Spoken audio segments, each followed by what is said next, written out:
Olá, ouvintes do Fala Gestor. Estamos aqui com a Vívia. Ela é diretora executiva do Grupo Ibis. Vívia, fala um pouco sobre a sua trajetória, sobre o Grupo Ibis, o trabalho que você realiza. Bom, muito prazer, obrigado pelo convite.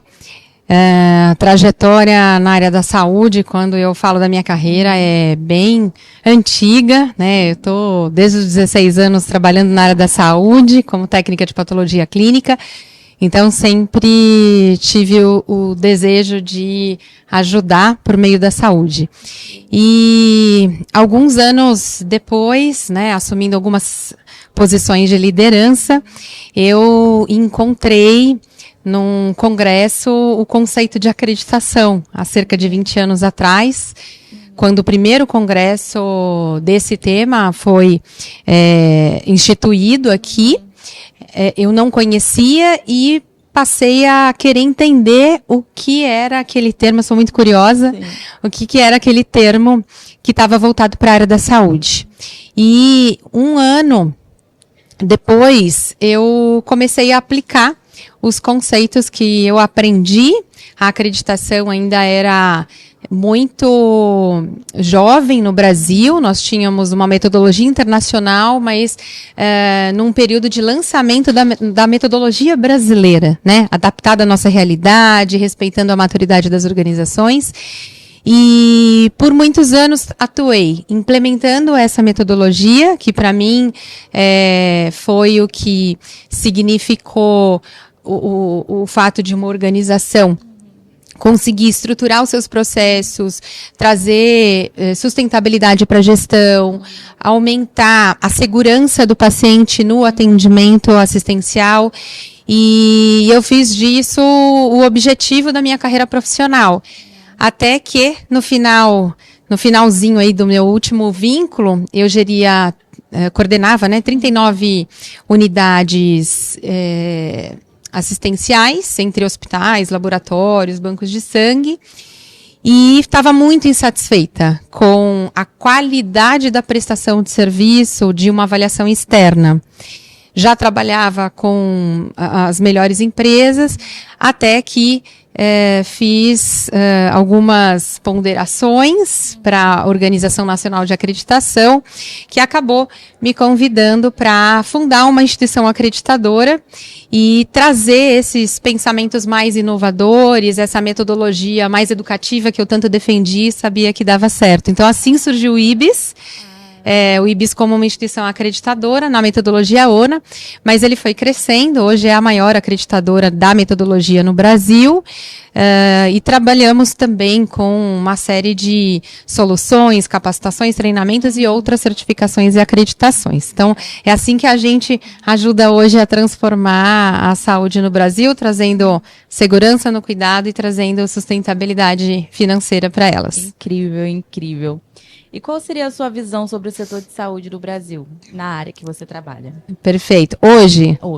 Então, hoje eu diria que dos mais de 20 anos que eu trabalho na área da saúde, a gente está vivendo um momento muito difícil, como eu não vi em todos os stakeholders e players da saúde.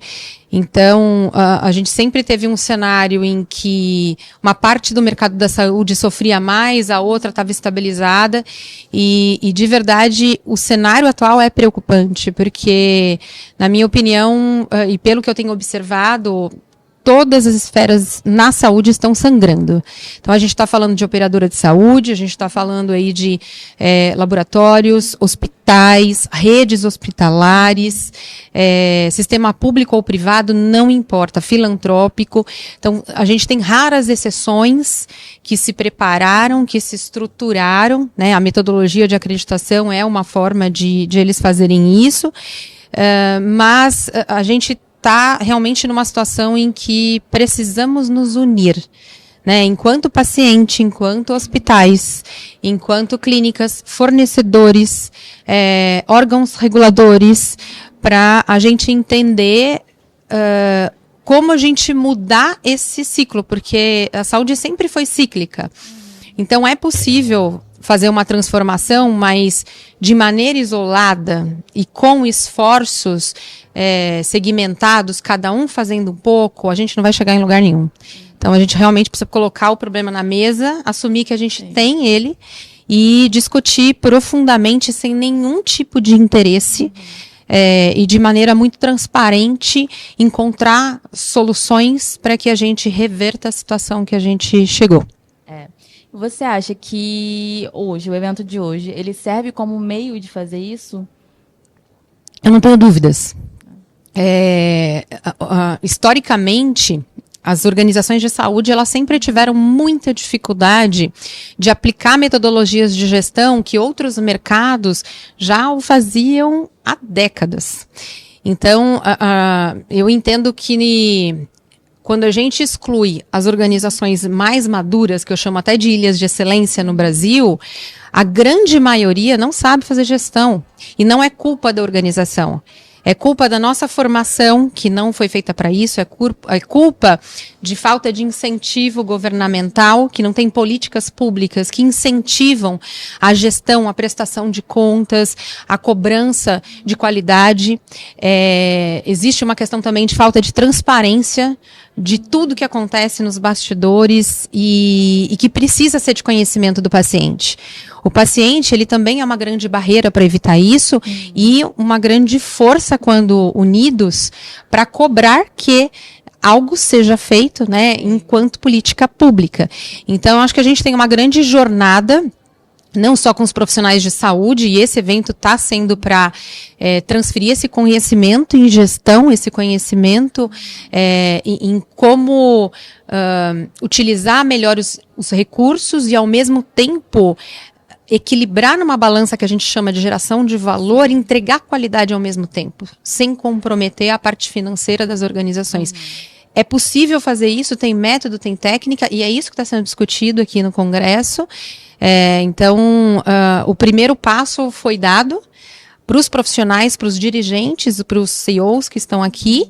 Eles precisam se autodesafiar agora, né, e aceitar esse desafio. E um ponto super importante é que esse tipo de iniciativa que a gente faz na saúde, ela também seja explorada na comunidade, na sociedade. A gente observa aí em outros países, Austrália, por exemplo, onde a acreditação ela é 100% obrigatória, e ela... Aqui no Brasil não é? Aqui não é. No Brasil é facultativo. Nós temos cerca de 1.600 organizações acreditadas no Brasil e cadastradas no CNES, que é o Cadastro Nacional de Estabelecimento de Saúde, a gente está falando aí de 280 mil. Então, de maneira comprovada externamente, de maneira imparcial, quando a gente fala de hospital, a gente está seguro, enquanto paciente, em menos de 6% dessas organizações e que a gente utiliza no Brasil. Então, é muito crítico. E a Austrália, ela está, assim como outros países desenvolvidos, ela já entendeu que a acreditação é uma metodologia essencial, primordial, transparente, de prestação de conta para a sociedade, inclusive, para que essa organização ela não gere dano ao paciente. Na Austrália, inclusive, os manuais de acreditação dos padrões que devem ser implementados pelas organizações são construídos com coparticipação de pacientes. Veja como a sociedade... pode ser envolvida. Sim. E deveria estar sendo envolvida. E hoje ela não sabe que a terceira maior causa, usando um trabalho aí americano, de eventos adversos e que culmina em óbito, tem razão em questões de eventos preventivos dentro do ambiente hospitalar. Não foram feitos. Exato. A gente tem até um estudo mais atualizado, não está tão atualizado, acho que ele é de 2018, 2019, que foi feito no Brasil, que essa causa é a segunda. Só que a sociedade não sabe. Então, assim, para mim já passou da hora de a gente conhecer. Isso, não, né? Não é. Não é, e eu não vejo outra maneira senão a sociedade conhecer, estar a par desses números e fazer uma pressão popular de exigir minimamente, quando ela entra num hospital para ser tratada, não aconteça nenhum dano a ela. Ela saia melhor do que ela entrou. Que seria o básico. É o lógico, né? É o lógico, mas infelizmente não é o que acontece. Mas eu tenho bastante esperança, porque eu vejo cada vez mais as metodologias de acreditação sendo adotadas, esse número crescendo, mas numa velocidade bem aquém do que a gente precisa, frente aos desafios e à quantidade de organizações. Então, para mim, a solução realmente está na sociedade. A sociedade precisa conhecer tudo isso e precisa cobrar governantes em quem a gente vota, participar, né? Querer saber o que está acontecendo e entender o que está acontecendo, porque ela é a maior guardiã da sua própria saúde, ela é a maior interessada na sua própria saúde. Então, para mim, realmente a chave que a gente precisa para escalar e fomentar que essas práticas seguras sejam adotadas até de maneira obrigatória. Perfeito. Espero que essa nossa conversa acenda a cabeça de algumas pessoas, né, para correr atrás disso. Qual seria a sua principal mensagem para os gestores de saúde do Brasil, então? Bom, gestores de saúde, como um todo, eles precisam efetivamente conhecer as ferramentas que não foram ensinadas na faculdade, em curso nenhum, mas que elas estão disponíveis até de outros mercados. Não tenham um preconceito de aprender com outros mercados. Tem muitos mercados, aviação, indústria, que em certas questões estão há anos-luz da gente. A gente tem realmente que ter humildade para aprender, testar, tentar e resgatar, enquanto profissional e gestor de saúde, o propósito pelo qual nós escolhemos essa profissão da saúde. A gente escolheu porque a gente queria contribuir e salvar vidas. A gente queria contribuir para a melhoria de saúde da população, dos pacientes.